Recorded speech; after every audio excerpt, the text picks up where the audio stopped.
Mr. President, Excellencies, distinguished colleagues, I thank you for inviting me to address the 2025 Development Cooperation Forum. And Mr. President, I thank and commend you for keeping the LDCs, LLDCs, and the SIDS high on your presidency's agenda. This forum convenes at a pivotal moment.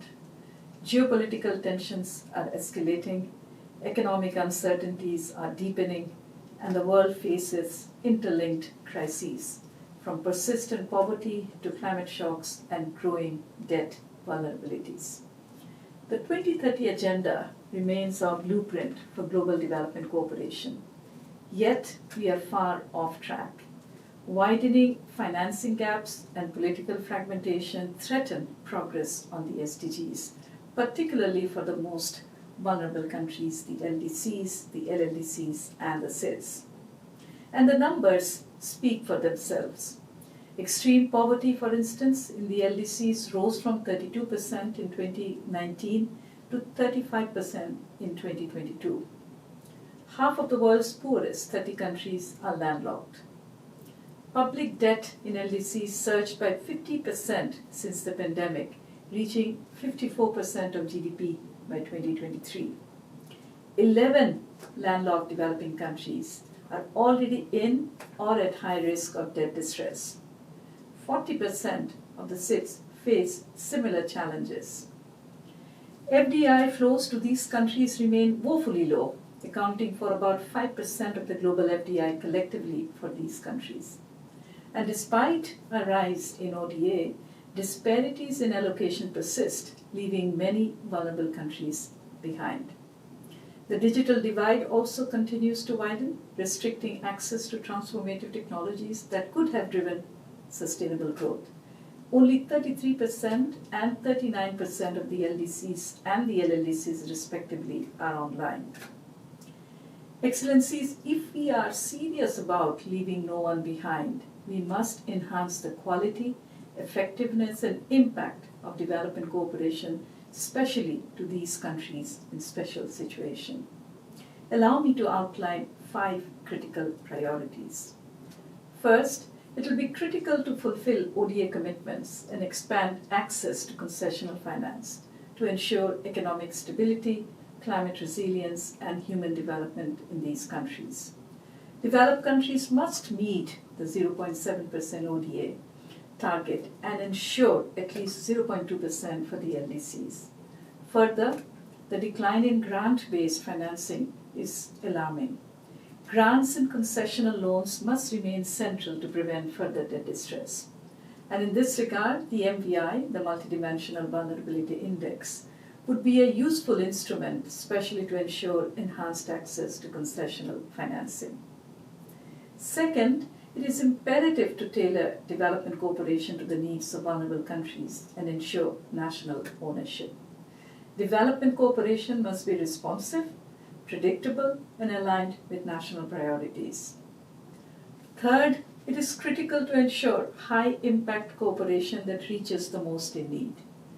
The LDCs, LLDCs, and SIDS face structural constraints that require targeted investments. Development cooperation should tackle the priority areas of the programs of actions of the LDCs, LLDCs, and SIDS to ensure limited resources reach the most in need and drive catalytic impact on sustainable development. Flagship initiatives such as the International Investment Support Center for LDCs, the Infrastructure Investment Financing Facility for the LLDCs, or the SIDS Center of Excellence need sustained financing, capacity building, and technology transfer to succeed. Fourth, recognizing the specific realities of fragile, conflict-affected, and climate-vulnerable countries is imperative.